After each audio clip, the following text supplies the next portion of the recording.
When you enter the pretty little village with its richly ornate houses and its temple to Palandial at its centre, you can see an angry mob some distance away. The villagers are hassling a young woman, insulting her and pushing her to the ground.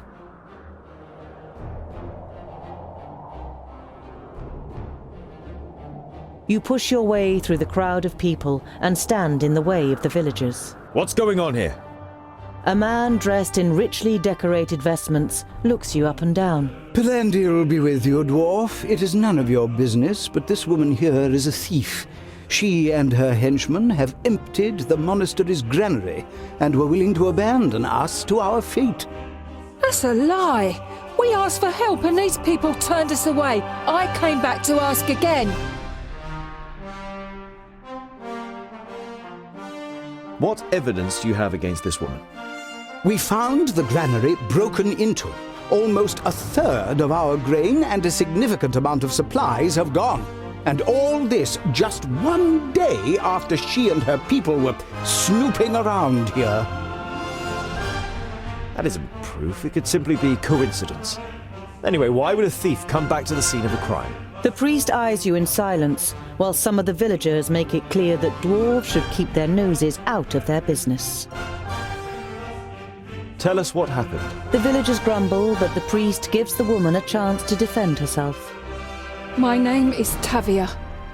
I was forced to flee Tabayin with my family when the perished land began to spread. My husband, we had to leave him behind. The horror in the woman's eyes gives you a good idea as to what became of her husband. No one accepted us in the north. There are too many refugees and everyone is scared. Queen Wei has offered land in Wayan to anyone who will work hard for it. But what should we grow if no one will sell us grain?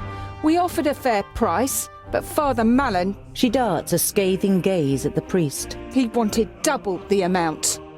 The priest glances briefly at the angry villagers. Then he replies in a firm voice. It was a hard winter. And with the increasing frequency of orc attacks, we must think of ourselves first and foremost. Even we cannot help everyone. The bystanders mutter in agreement.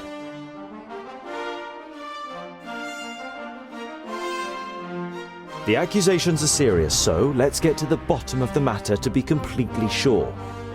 We have no doubt that she did it. The priest looks at the villagers standing around him, the lust for blood written in their faces. On the other hand, before we do something we can't undo... Dissatisfied murmuring grows, which the priest debates with mollifying gestures. Search for your evidence. You there, lock this woman up in the guardhouse in the meantime. The woman is taken into a squat building made of rough blocks of stone. The crowd slowly disbands. The priest is lost in thoughts, standing in front of the temple, as if he couldn't decide whether to go in or not. I was wondering, what was here first, the temple or the village?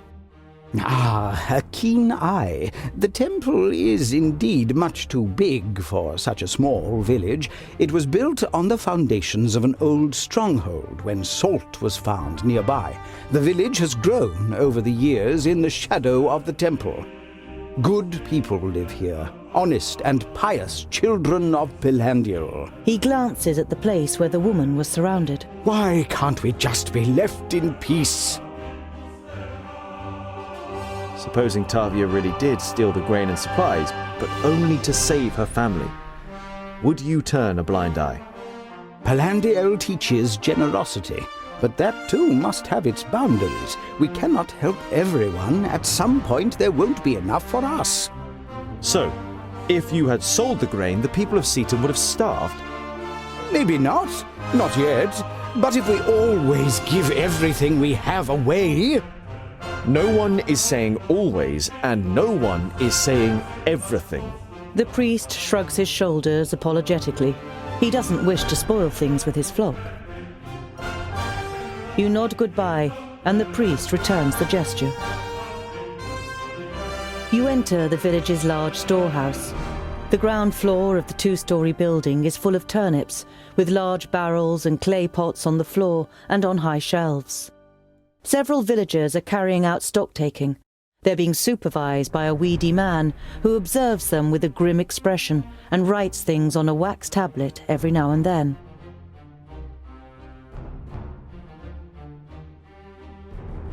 Work is in full swing.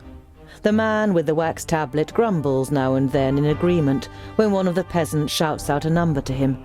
It shouldn't take too much longer until they finish the inventory. There are sacks piled up on top of one another on the first floor. They are most likely filled with different kinds of grain and, judging by the omnipresent white dust, flour.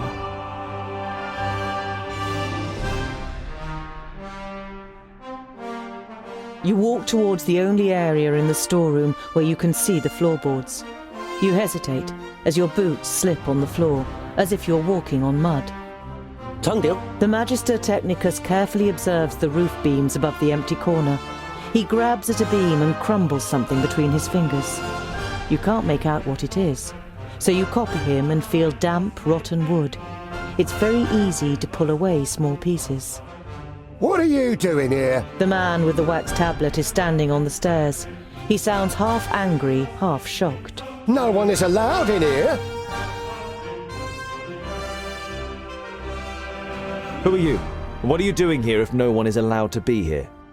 I'm allowed to be here. It's my job. I'm the steward of the temple. Morris is my name. The rain has gotten here. The roof and the floor are damp. Those savages! It wasn't enough that they steal from us, they had to damage the roof too! That was probably where they got in. The wood didn't start to rot yesterday, good man. The steward's face turns bright red. And you are the experts on such things, are you? Assuming the roof here has been leaky for a long time, what would have happened to the grain in the sacks directly underneath? Wouldn't it have turned rotten? The man wets his lips. His gaze darts around the room. The roof was fine. I'll have it repaired. And now, get out of here! The steward angrily blocks off all further attempts at talking to him, and even when you threaten him with Father Malin, it doesn't have the desired effect. The father trusts in him, he says, and he's always been a devout follower.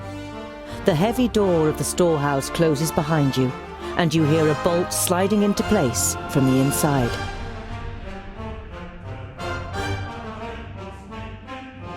You enter the guardhouse, and before the guards know, Boindeel and Boendal have caught them up in a friendly conversation.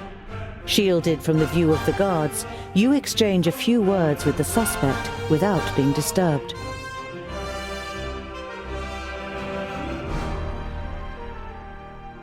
Why did you come back to the village? I wanted to negotiate with Father Malin for the grain. What else could I do? No sooner had I arrived than they surrounded me and accused me of robbery. Where have you taken the grain and supplies? I don't know anything about grain or supplies.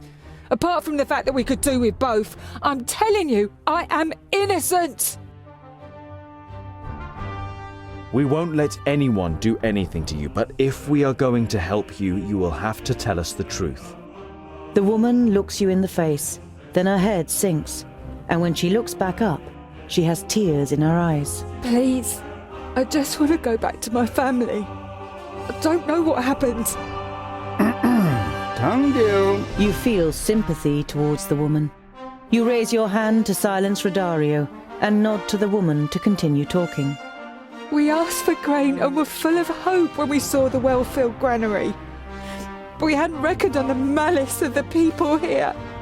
A slow, ironic clap sounds from behind you. Confused, you turn around to face Rodario.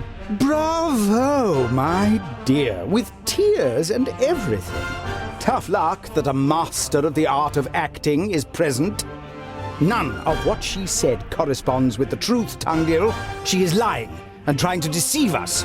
Not completely talentless for an amateur. You expect the woman to deny everything, but when she overcomes her amazement, she spits in the actor's face. And what if I am? I would do it all again. The people here have more than they need and my people are starving. Is that fair?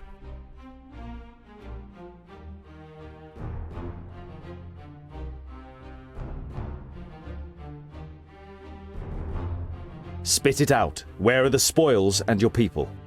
I'd rather die than tell you that. The woman looks at you determinedly, and neither of you blink.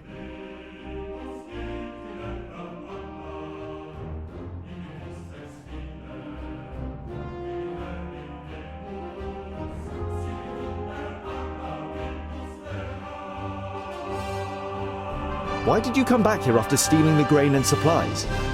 We didn't steal 'em. We paid for 'em. A reasonable price, just not to Father Malin.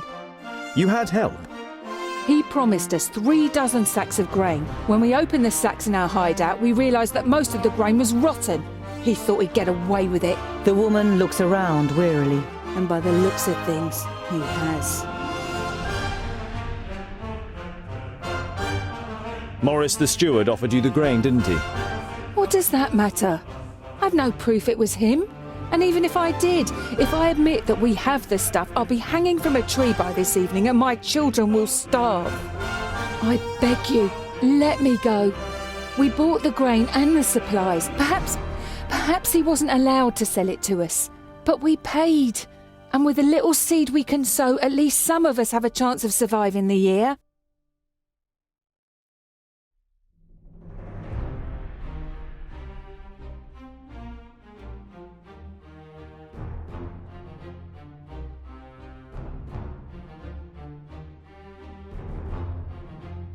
I don't want you to be hanged just because you tried to support your family. Go. You open the door. The guards jump up, take up their swords, and let their hands sink down again when they feel the axes of the dwarves against their throats. The woman lays a hand on your shoulder for a moment as a sign of gratitude before she runs from the guardhouse. I hope you know what you're doing, scholar. Rodario's furrowed brow does not give you the feeling you've made an undisputed decision. Namora, find out where she's heading and then rejoin us. Fergus wants to raise an objection, but before he can think of the right words, Namora has kissed him on the mouth and has disappeared round the next corner. You leave the guardhouse and explain your plan to Father Malin.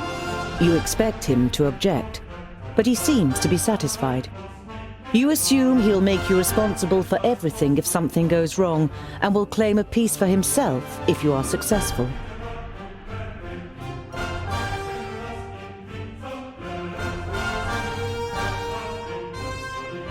Like every night in the wilderness, you set up camp and assign the watch. Bavragor takes first watch this evening, while the rest of you sit by a small fire, toasting some bread. You're not particularly surprised that neither Bavragor nor any of the others notice the guest who suddenly appears out of the darkness next to you. Namora! Fergus jumps up and moments later has embraced her tightly. Were you able to find out anything? She didn't detect me and led me straight to the hideout. I can show you. It's a cave some miles off from the path. Almost 4 dozen people, men, women and children. You nod. You have tracked down Tavia's hideout.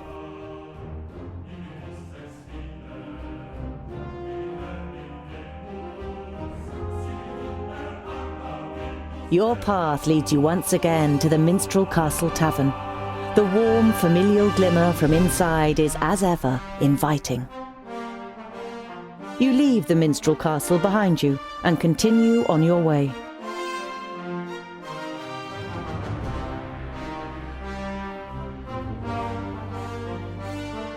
You arrive at an empty jetty on Lake Anteria.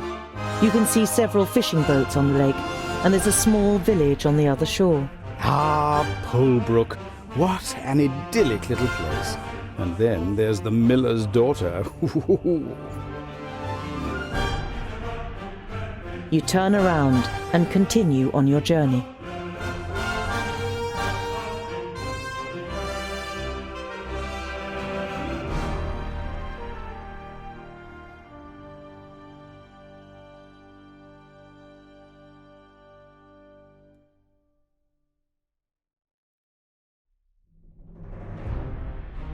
You can make out a cave in the bank of a dried-out riverbed, with several small fires burning in it.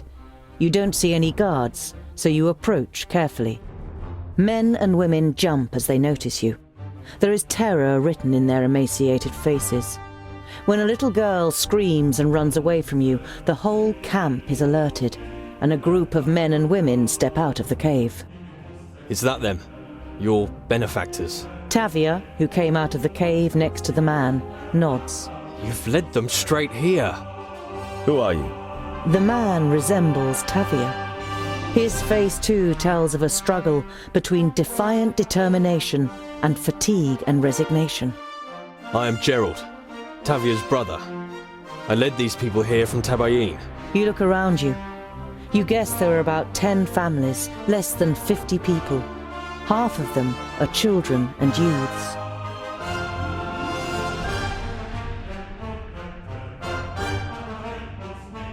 Your sister couldn't have known that she was being followed. Mora has quite a talent for not being seen. She shouldn't even have gone to Seaton in the first place. I knew that nothing good would come of it. Tabayin is a fertile country in the north, but much more importantly these days, it borders the Perish land to the east. How are things in Tabayin? Gerald's expression changes. It's as if he's looking through you. The perished land is raging. It poisons the spirit, and those who become possessed by it just... Gerald looks at his hands, which he involuntarily forms into claws. They no longer recognize you. Brothers, mothers, children. My brother-in-law. I had to... With visible effort, he wrenches himself free of his terrible memories. We can only hope that the Magi manage to build a new barrier soon. You cannot bring yourself to quash the last hope he has. Tavia went to Seaton on her own initiative. Our gold was gone and our supplies were dwindling, despite being on half rations. I said we should just take what we need if no one is going to help us, but my sister wouldn't have anything to do with it. She took the wedding jewellery from our village, the most valuable thing we had with us, and sold it without my knowing. She then took this money and went to Seaton with several men. I was completely beside myself when I heard about it, but then they came back with food and grain, and I thought they had really done it. He laughs cheerlessly and shakes his head. For a few minutes we thought we were saved.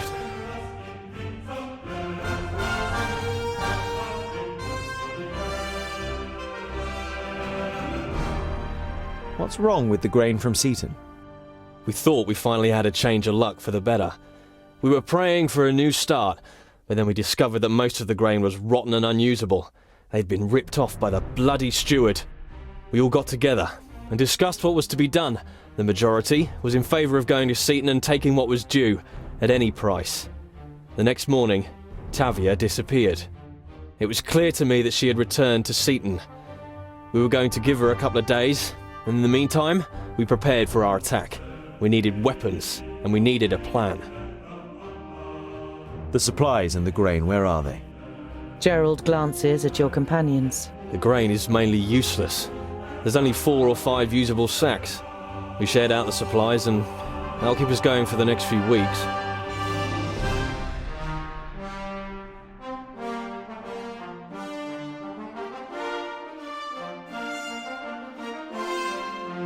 If you return the grain, Father Malin may temper justice with mercy.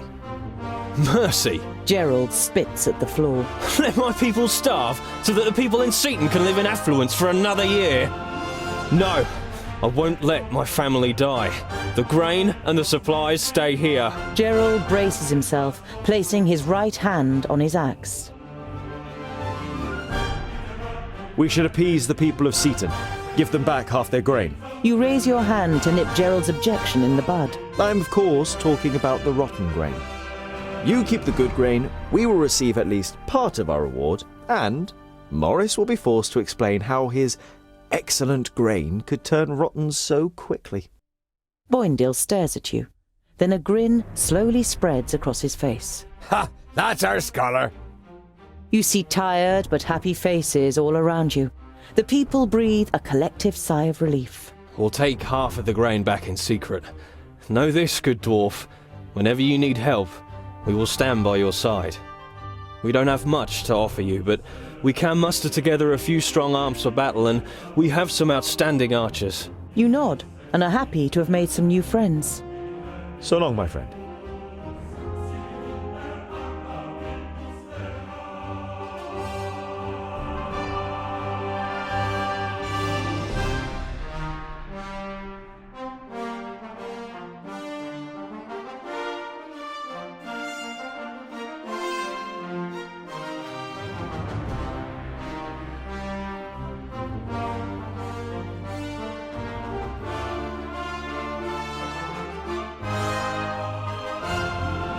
You enter Seaton and take a look round. The priest is lost in thoughts, standing in front of the temple, as if he couldn't decide whether to go in or not.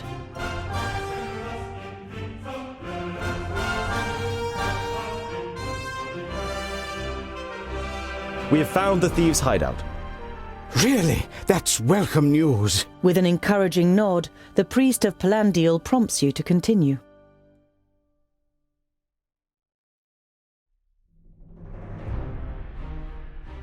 We spoke to the people there. It was very revealing. And? The priest gives you the same look he otherwise uses to reprimand the villagers' minor sins.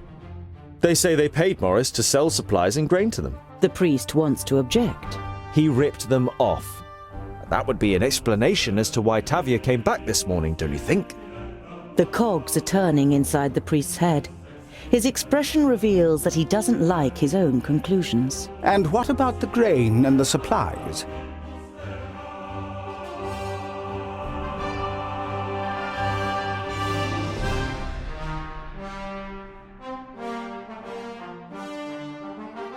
The refugees must have been very hungry. They'd already eaten the supplies by the time we arrived at the camp. We were able to secure most of the sacks of grain. We'll take them to the storehouse. The priest eyes you in silence, and you look back without batting an eyelid. Very well. You have earned this, Mr. Dwarf. The priest brings out a pouch. He thinks for a moment, and then pulls another smaller pouch from his robes and gives it you. It is time that my congregation concentrates once more on the essentials in life. Togetherness, and the compassion of the goddess. He leaves you standing there without another word.